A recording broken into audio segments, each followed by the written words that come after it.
And this next speaker is going to talk to you guys about the realness amplifier. She builds with authenticity. I'll never forget the first day I met her. It was in Orlando at the pool. We were all hanging out. It was post-COVID. We were just looking for relationships, guys. Straight out of COVID, my first real estate conference with Nextome, and this wonderful, incredible, thoughtful human being comes up to me and she said, "We're going to karaoke tonight." She said, "We got a place, we want you to be there, bring your crew, we're going to have a great time." And I looked at John Coda and I said, "Well, looks like we're going to karaoke tonight." And this person has blossomed into one of my best friends in Nextome. Love her family, love getting together with them. She'll send me thoughtful texts, knowing what I'm doing out there. Say, "Hey Tim, I'm just thinking of you." When she talks about being a realness amplifier, guys, she means it. She lives it. Authenticity is what she does. I can't wait for you to see what I see in this individual today, because she is one of the people that makes Nextome what we are. Humans over houses means more to her than most people I've ever met. Ladies and gentlemen, put your hands together for Jayme Downey.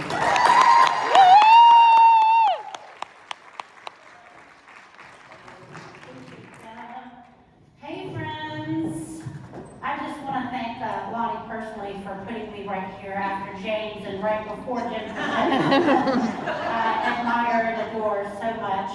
You know, it's late in the afternoon. I know everybody's tired. This is the time of day where we kind of brains shut down. I know mine does. I'm up here having brain fog and hot flashes. So we're going to go for a little ride today. I don't know what's going to happen. I'm going to say things like being sandwiched in between James and Jim. I don't know. So we'll get started. I want to tell you a little story first that has absolutely nothing to do with real estate, actually. So many years ago, I have two little boys, and my husband Bobby was out of town, and I set my alarm for 6 p.m. and not 6 a.m. And it was one of those mornings where you wake up and you like sit straight up out of bed. Oh my gosh, I had a busy day, and I have to get these two kids to school. They cannot be late no matter what. So it was one of those chaos mornings where I'm frantic and I'm trying to be nice mom, but I can hear my voice escalating. Watch your shoes, wash your teeth, get downstairs. And I run downstairs and I'm packing lunches and filling water bottles, and these boys come downstairs, and one of them has a Batman costume on, and the other one still has pajamas on, but he has rain boots on. And I'm like, okay, good, check, let's go. So we get in the car and we get to elementary school right as the principal was closing the door with this look, right? Okay? But they made it in the door. Like, victory! So, I'm in the car, I start to drive away, and I catch my first breath, I feel like, since I woke up. You know? And I just started crying.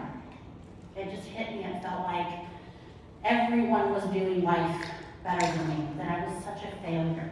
Everybody had these perfect pigtails and perfect Pinterest lunches and perfectly coiffed hairs and outfits, and I was just not good enough. I wasn't doing it right. Now, if you don't have kids, but you've been in real estate for more than 2 weeks, you have probably had a similar day, right? You get up, you've got stacked showings and appointments all day long. Your first buyers are late, and they're going to see a house you absolutely know they don't even want or need because it doesn't fit any of their criteria, and you know that, but they don't know that yet. And then your next appointment is an inspection, and who shows up? Dad, and he fixed the toilet in 1983, so he thinks he's qualified to be there and run around on knee pads in the crawl space. And then your closing is delayed and, right? Have you guys had a day like this? All right, so there's lots of nodding heads here, and that makes me feel not alone. Makes me feel seen. Makes me feel heard, right? We just connected right there. Y'all can come up to me in the hallway out there and be like, "Girl, I've had that day." Right? Now, if I would have come up here and I would have said, "I am Jayme Downey, and I have some of the most badass real estate agents in the Charlotte office, and I have, they are the top 2% in a massive canopy MLS, and I've been the most admired CEO in Charlotte and one of the most influential women in North Carolina," you would eye roll me right off of the stage. Wouldn't you? Because nobody cares. My mom cares. But y'all would eye roll me right off of the stage. Because it really doesn't matter about all of these things. We connect in that messy part of our lives. We don't connect in those accolades and in that shine. You get me? So I want to talk to you a little bit today about how we can be a little more vulnerable, to walk through the door to live this unapologetically authentic life, where we are running our businesses that way, where we're communicating. You're hearing that so many times today, where communication is really going to be the key factor in us moving forward. It always has been. You're always drilled, call your SOI, right? Conversations create closes. We don't connect in the shine, we connect in that mess. Social media, such a dumpster fire of all of the mess and all of the shine, right? So you see constantly the perfect family, or even the dog smiling by the Christmas tree, or the best year ever post, the luxury vacations where you're sipping wine. And even though we know it's a highlight reel, we still feel less than. That perfect family photo likely took 100 shots and some bribery and most likely some tears to get that one shot. That best year ever, that real estate agent could have struggled for 6 years before that, had incredible financial strain that strained their relationship as well. And that luxury trip could have been paid for with a credit card with no way to pay it off. It's just keeping up with the Joneses. Right? So we start to believe when we see all of these things that we have to be that. We have to be this perfect person to be successful. And we don't. It's a bunch of crap. It doesn't come from perfection. Success comes from connection. And in that connection, as we've been told forever, that connection is currency in our real estate business. Now, when we think about buying and selling a home, it's a very vulnerable time for our people, right? They don't understand contracts, they don't understand certain things. They have a lot of fears, they don't understand the process. It's a lot of money being spent. If you've ever sold and bought at the same time, it's very stressful. If you've ever sat across the table from a divorcing couple, there's a lot of conversation to have there. We need to open up that room to them and make them feel like they're able to talk to us about really hard things.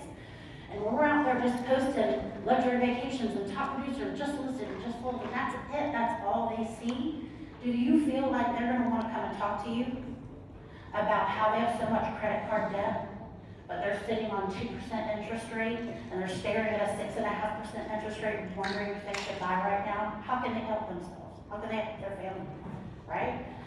We have to create that space for them where they feel safe and seen and heard. So that's what we're going to work on. Being vulnerable is hard. For all the reasons that I just said, that your buyers and your sellers are coming to you, and they feel that fear of judgment, right? We also feel all of these things. When we're going to post something on social media, or we're going to tell somebody a story that is a truth in our life that's really hard to tell, we feel all of these things. We feel ashamed because we are not everything that we see on social media. And we won't kick all that to the curb today. That shame is what disconnects us completely. It isolates us, it keeps the mask on, it leaves us alone, and makes us feel like nobody else out there is going through what I'm going through. And that's just not true. I really have to tell you that I'm kind of a strong woman. So I always have said, I got this. I think as real estate agents, don't we always sort of feel that way? We are problem solvers, right? We show up to a situation where things are on fire and we're like, here's plan A, B, C, and D. I got this. For me, strength, though, was in the silence in my life. I was always very quiet. If you weren't my friend in real life, if you weren't friend on social media, you know, I just never was vulnerable or told anybody anything I was going through. I just got this. Until I was diagnosed with breast cancer in 2020. And honestly, through that whole entire process, I really had the mindset of I got this. I just did. I did my research, I understood my plan A, B, and C, and D, just like a good realtor does. I understood what to do and what was going to happen. I trusted my team, and I went through to my first surgery to remove the 2 tumors. I was very confident that this would be it. I got this. Came out of the surgery, and if you know anything about the cancer game, you usually wait about 10 days to get any kind of results. It's excruciating time frame. So after that 10 days, I'm waiting, I'm completely confident. The results were not good, they didn't get all the cancer. But the suggestion was, we got a lot of it, let's do another surgery. Fine, great, research, care team, check, check, check, let's go back and do another surgery. I was very confident, the results were the same. They didn't get all the cancer. In fact, they found more cancer, and they staged it up. The recommendation was still to have another surgery or a double mastectomy. And in my head, I'm thinking, listen, you're taking like an ice cream scoop and scooping out cancer, right? There's only so much left. So let's go, let's have that 3rd surgery, let's get it out. So again, I was positive that they were gonna get all the cancer, and they did. So when I got that call, I had it, we were like 9 months into this process. My husband and I hadn't told really anyone what was going on, just our very close village, our tight circle. We have small kids, we really wanted to protect them, and anyone who has gone through any kind of hardship and sickness like this in your family probably understands that telling the people that you love bad news about what you're going through is probably harder than the disease itself. So having to look my kids in the eye and tell them they didn't get all the cancer, it's so hard. So after that 3rd surgery, I get home and we have a conversation with the kids, and I go in my room and I just shattered in a million pieces. And it was the first time that I had really let it go. And again, 9 months building, and I just exploded and shattered into a million pieces. And like any good modern woman, I wrote a Facebook post about it. So I went into Facebook and I just wrote every single thing about how I was feeling. It was raw, it was real, it was gritty, I was crying, I was scared. All of it came out from 9 months, and I just let it go. Closed my laptop, went to bed. The next morning I woke up, and of course there were hundreds of texts and calls and emails and everything else. A lot of the prayer hands and all that kind of stuff, and that's important, to show up like that. But what was more impactful for me was the people that texted me or messaged me privately and said, Jayme, thank you for sharing this. I'm going through the same thing, I haven't told anybody. I need somebody to talk to. Or I've been there, lean on me. I'm here for you. Or my mom's going through this and I really don't understand it all. So what I learned from that is that people didn't have to show up for my shine and my accolades. They showed up and leaned into my mess, into the cracks, into the crying in the car line. You get me? So, in talking about being vulnerable and being authentic today, I really learned that sharing some of the mess and the cracks is what really gave me incredible connections in my life. It changed me forever. So I want to teach you, because everybody today has been talking about connections, and we need to do this. So I want to teach you how to be a little bit more vulnerable, give you some of the toolkit that I use when I'm faced up against something that makes me scared, and things that I do to get through it. But a quick definition of vulnerability and authenticity here, just so that we're all on the same page.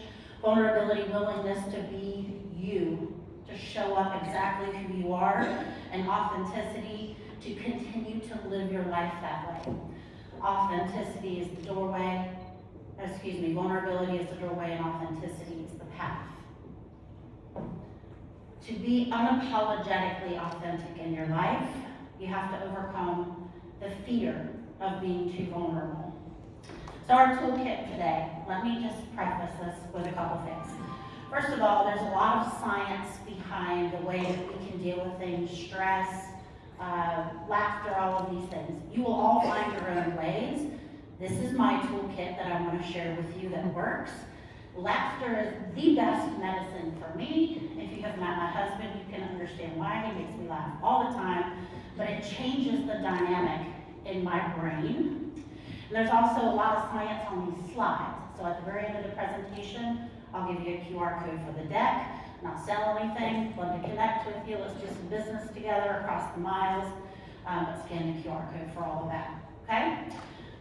The problem that we have and the issue that we have is imposter syndrome, and you've heard it before today. To me, it's that little voice in my head that tells me you're not worthy, you're not good enough, you don't deserve a seat at the table. You're not skinny enough, you're not pretty enough, okay? So we're gonna kick that right to the curb today. All right, so the first one is talking to yourself in the third person. So instead of I can't do this, it's Jayme, you've got this. But there is true mental clarity. There's a switch in your brain when you speak to yourself in the third person. It really becomes like you're giving somebody else advice, and it changes your brain. So I know y'all have talked in the mirror before, like, girl, you got this, or oh, this, right, great. That works. It really does. So keep going. Music, everybody knows that music can change your mood, right? Whether it's really fast or really slow, we create a vibe with music. Do you guys have a song, like a pump-up song you listen to when you go to a listing appointment or a really important meeting? Wake up, yeah? You do? All right. So, I do, and mine is really embarrassing. So, because we're being a little vulnerable today, I'm going to tell you what mine is, but I can't leave this space. This is a circle of trust, okay? I'll deny it. I say it's embarrassing, and it's so stupid, it really is, but I grew up on the Outer Banks in North Carolina in a little town called Duck. And I hung out with surfers, we skateboarded, it's like bonfires on the beach, we listened to Sublime, and Red Hot Chili Peppers, and Snoop Dogg, right? So at that time, the other side of the spectrum was boy bands and pop princesses. There was nothing in between. Like, you didn't cross over into that music genre, right? So my song is embarrassing because it's by Britney Spears, but it's called Work by Britney Spears. And in my defense, it wasn't on the radio a lot because the actual title of the song was Work, B-word. Work, the B-word, cuss word. But listen, it says, you want a hot body? You want a Maserati? You better work, B-word. Like, that's gospel by Britney Spears right there, right? You want a hot body? You want a Maserati? Work works, right? Jim Chevy, even Britney Spears said it. All right, so think about the music and think about driving down the road with the windows shaking and listening to that song and laugh at me. Naming your negative self-talk is important too, because for me, when I say, I hear that imposter syndrome and that person is talking to me in my head, you're not good enough, you're not worthy, I have named her Regina. No offense to any Reginas, but that is the Mean Girl in the Mean Girls movie. So I say, not today, Regina. Nope, not today. And I would literally envision myself putting her in the back seat or kicking her to the curb. And there's something about it that triggers in my brain. It's like somebody's talking smack about me, and that gets me like this instead of in my own head. So, name your negative self-talk. Breathing exercises, of course, we've been told since we were kids to take 3 deep breaths, and it calms us down. And it's true, right? Apparently now that's called breath work, instead of just take 3 deep breaths. And as I've really been studying breathing, I'm fascinated by it, because when you look at like elite performers like the Navy SEALs, when they go into battle, they do breathing exercises. Top athletes are doing breathing exercises. I want to be an elite performer in my job, so I'm studying breathing. The one that stands out to me is called the lion's breath, and it makes me laugh. And I want y'all to do it with me because it's really absolutely ridiculous, okay? Now I'm going to show you the science behind this is that it stimulates your vagus nerve, right? So your vagus nerve runs all the way through your neck, down into your gut. That's kind of that, like, calm down, boo, you got it, girl. We're not fight or flight, we're safe. So to stimulate your vagus nerve, you look up, Breathe in deep through your nose and out through your mouth, and you make a lion's roar.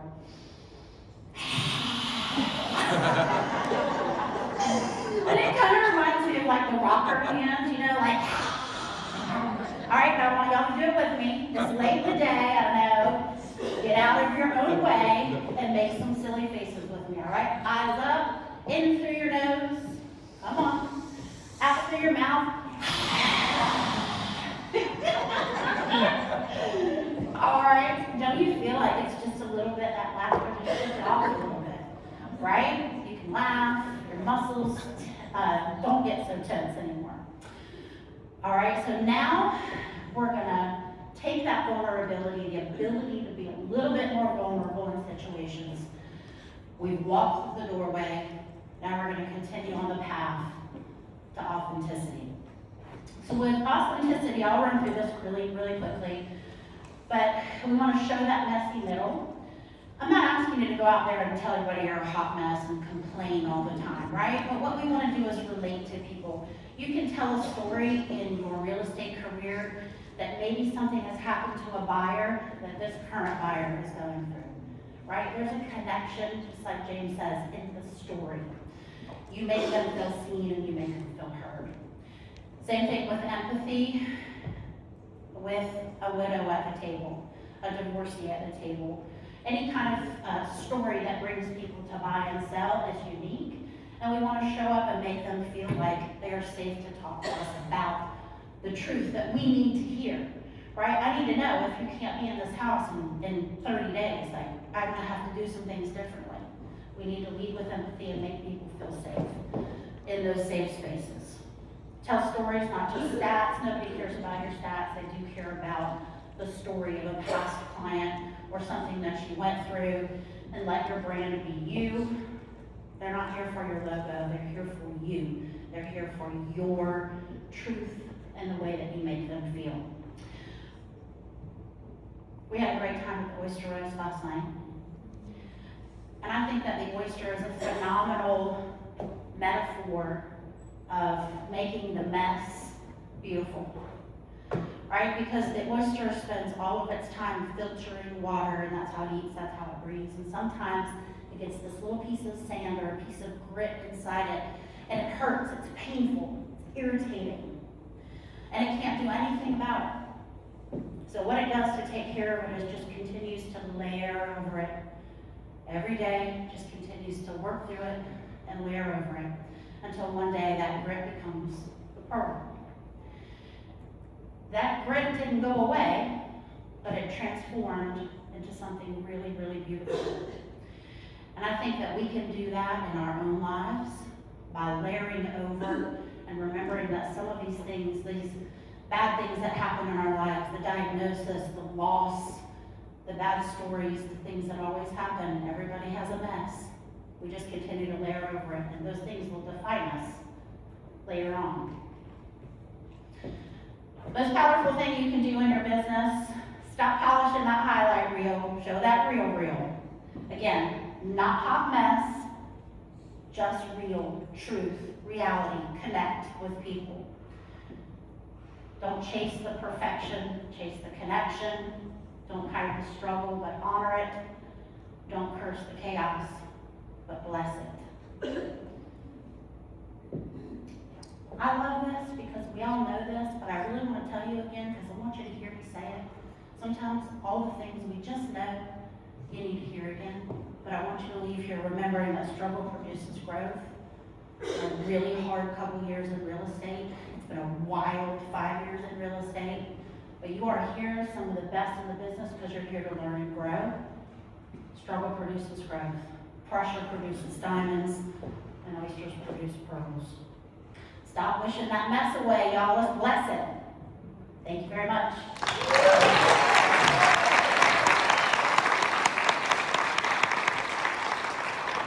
QR code for the science, and reach out to me if you want to get in touch. Let's give Jayme Downey one more round of applause.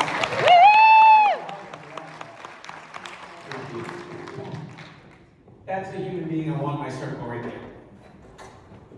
When we talk about this morning, the people you surround yourself with matters, That's a human being I want to surround myself with. So in full disclosure and transparency, because James said we need to be transparent as realtors, I feel that I need to come clean to you guys right now. I want to share with you guys my fight song. James, hit it. Where's my K-pop team that are getting down right here? Who's got little girls in the house, right? All right, here we go. All right, we're good. I'm not gonna sing it, but that's my fight song. So my daughter, 6 years old, she's in the first grade. Her name is Charlotte. Every day when we